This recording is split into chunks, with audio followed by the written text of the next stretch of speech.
नमस्कार दोस्तों, स्वागत है आपका मेरे चैनल आध्यात्मिक कथा में। मैं हूँ पारुल गुप्ता और आज मैं आपको सुनाऊंगी विष्णु जी के सबसे बड़े भक्त नारद जी की कहानी। तो आइए दोस्तों, शुरू करते हैं आज की कहानी। एक बार नारद जी को यह अभिमान हो गया कि उनसे बढ़कर इस पृथ्वी पर कोई दूसरा भगवान विष्णु का भक्त नहीं है। उनका व्यवहार भी इस भावना से प्रेरित होकर कुछ बदलने लगा। वे भगवान के गुणों का गान करने के साथ साथ अपने सेवा कार्यों का भी वर्णन करने लगे। भगवान से कोई बात छुपी थोड़ी ही रहती है, उन्हें तुरंत इस बात का पता चल गया। वे अपने भक्त का पतन भला कैसे देख सकते थे, इसलिए उन्होंने नारद को इस दुष्प्रवृत्ति से बचाने का निर्णय किया। एक दिन नारद जी और भगवान विष्णु साथ साथ वन में जा रहे थे। अचानक विष्णु जी एक वृक्ष के नीचे थककर बैठ गए और बोले, भाई नारद जी, हम तो थक गए हैं, प्यास भी बहुत लगी है, कहीं से पानी मिल जाए तो ले आओ। हमसे तो प्यास के मारे चला ही नहीं जा रहा, हमारा गला भी सूख रहा है। यह सुनकर नारद जी तुरंत सावधान हो गए। उनके होते हुए भगवान भला प्यासे रहे? वह बोले, भगवान अभी लाया, आप थोड़ी देर प्रतीक्षा करें। नारद जी दौड़कर पानी लेने चले गए। उनके जाते ही भगवान मुस्कुराए और अपनी माया को नारद जी को सत्य के मार्ग पर लाने का आदेश दिया। माया शुरू हो गई। नारद जी थोड़ी ही दूर गए होंगे कि उन्हें एक गांव दिखाई पड़ा, जिसके बाहर कुएं पर कुछ युवा स्त्रियां पानी भर रही थीं। कुएं के पास जब वे पहुंचे तो एक कन्या को देखकर अपनी सुध-बुध खो बैठे, बस उसे ही निहारने लगे। वह यह भूल गए कि वह भगवान के लिए पानी लेने आए थे। कन्या भी नारद जी की भावना समझ गई। वह जल्दी जल्दी जल से घड़ा भरकर अपनी सहेलियों को पीछे छोड़कर घर की ओर चली। नारद जी उसके पीछे चल दिए। कन्या तो घर के अंदर चली गई, लेकिन नारद जी ने द्वार पर खड़े होकर नारायण नारायण का अलख जगाया। गृह स्वामी नारायण का नाम सुनकर बाहर आया। उसने नारद जी को तुरंत पहचान लिया। अत्यंत विनम्रता और आदर के साथ वह नारद जी को घर के अंदर ले गया और उनके हाथ पैर धोकर स्वच्छ आसन पर बिठाया तथा उनकी सेवा सत्कार में कोई कमी नहीं छोड़ी। उनके आगमन से अपने को धन्य बताते हुए गृह स्वामी ने अपने योग्य सेवा के लिए आग्रह किया। नारद जी बोले, आपके घर में जो आपकी कन्या जल का घड़ा लेकर अभी अभी आई है, मैं उससे विवाह करना चाहता हूँ।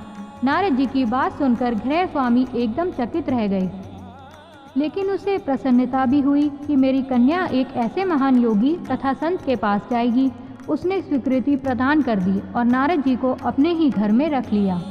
2-4 दिन पश्चात शुभ मुहूर्त में उसने अपनी कन्या का विवाह नारद जी के साथ कर दिया तथा उन्हें गांव में ही थोड़ा सा धरती का टुकड़ा दे दिया, ताकि वह खेती करके आराम से अपना और अपने परिवार का पेट भर सकें। अब नारद जी की वीणा एक खूंटी पर टंगी रहती, जिसकी ओर उनका ध्यान बहुत कम जाता। अपनी पत्नी के आगे नारायण को वे भूल गए। दिन भर खेती में लगे रहते, कभी हल चलाते, कभी पानी देते, कभी बीज बोते तो कभी निराई गुड़ाई करते। जैसे जैसे पौधे बढ़ते, उनकी प्रसन्नता बढ़ती। फसलें हर वर्ष पकती, कटती, अनाज से उनके कोठार भर जाते। नारद जी गाँव के एक संपन्न किसान माने जाने लगे। वर्ष दर वर्ष बीतते चले गए और नारद जी की गृहस्थी भी बढ़ती चली गई। 3-4 लड़के लड़कियां भी हो गए। अब नारद जी को एक क्षण की भी फुर्सत नहीं मिलती थी। वे हर समय बच्चों के पालन पोषण तथा पढ़ाई लिखाई में लगे रहते थे अथवा खेत में काम करते रहते थे। अचानक एक बार तेज बारिश हुई, जिसने कि दिनों तक बंद होने का नाम ही नहीं लिया। बादलों की गरज और बिजली की कड़क ने सबके हृदय में भय उत्पन्न कर दिया। मूसलाधार वर्षा ने गांव के पास बहने वाली नदी में बाढ़ की स्थिति पैदा कर दी। चारों ओर पानी ही पानी फैल गया। कच्चे पके सभी मकान ढहने लगे, घर का सामान बहने लगा, पशु भी डूब गए, उनके व्यक्ति मर गए। गांव में त्राही त्राही मच गई। नारद अब क्या करें? उन्होंने भी घर में जो थोड़ा कीमती सामान बचा था, उसकी गठरी बांधी और अपनी पत्नी तथा बच्चों को लेकर जान बचाने के लिए पानी में से होते हुए बाहर निकलने लगे। नारद जी बगल में गठरी थामे, एक हाथ में एक बच्चे को पकड़े और दूसरे हाथ से अपनी पत्नी को संभाले हुए थे। पत्नी भी एक बच्चे को गोद में और एक को हाथ में पकड़े धीरे धीरे आगे बढ़ने लगी।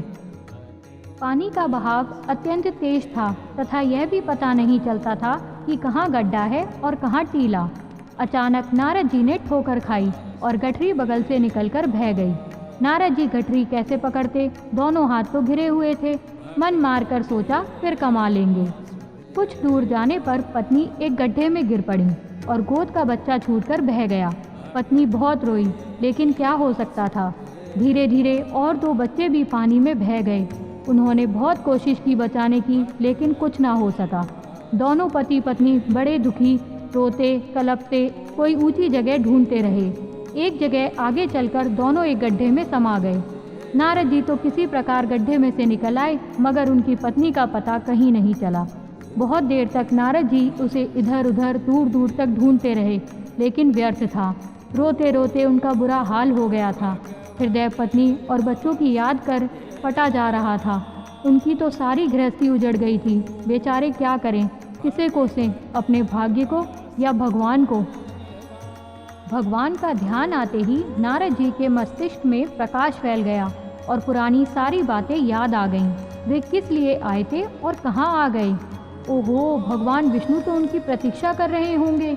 वो उनके लिए जल लेने आए थे और यहाँ गृहस्थी बसा कर बैठ गए। वर्षों बीत गए गृहस्थी को बसने में और फिर सब नष्ट हो गया। क्या भगवान अभी मेरी प्रतीक्षा में उसी वृक्ष के नीचे बैठे होंगे। यह सोचते ही बाढ़ नदारत हो गई। गांव अंतर्ध्यान हो गया। वो तो घने वन में खड़े थे। नारद जी पछताते और शर्माते हुए दौड़े। देखा कुछ ही दूर पर उसी वृक्ष के नीचे भगवान लेटे हैं। नारद जी को देखते ही उठ बैठे और बोले, अरे भाई नारद, कहाँ चले गए थे, बड़ी देर लगा दी, पानी लाए या नहीं। नारद जी भगवान के चरण पकड़कर बैठ गए और अश्रु बहाने लगे। उनके मुख से एक बोल भी नहीं निकला। भगवान मुस्कुराए और बोले, तुम अभी तो गए थे, कुछ अधिक देर थोड़ी ही हुई है। लेकिन नारद जी को लगा था कि वर्षों बीत गए। अब उनकी समझ में आया कि यह सब भगवान की माया थी, जो उनके अभिमान को चूर चूर करने के लिए पैदा हुई थी। वे सोचने लगे, उन्हें बड़ा घमंड था कि उनसे बढ़कर त्रिलोक में कोई दूसरा भक्त नहीं है। लेकिन एक स्त्री को देखकर वे भगवान को भूल गए। उनको पछतावा होने लगा और उनका घमंड जरा सी देर में ढेर हो गया। वह पुनः सरलता और विनय के साथ भगवान के गुण गाने लगे। दोस्तों, इस कहानी से हमें यह शिक्षा मिलती है कि हमें कभी भी घमंड नहीं करना चाहिए। आपकी अहमियत लोगों को बिना बताए भी पता चल जाती है। अगर दोस्तों आपको यह कहानी पसंद आई तो इस वीडियो को ज़रूर लाइक करें, शेयर करें और कमेंट करके बताएं। इस प्रकार की और भी कहानियों को सुनने के लिए आप इस चैनल को सब्सक्राइब करें। धन्यवाद।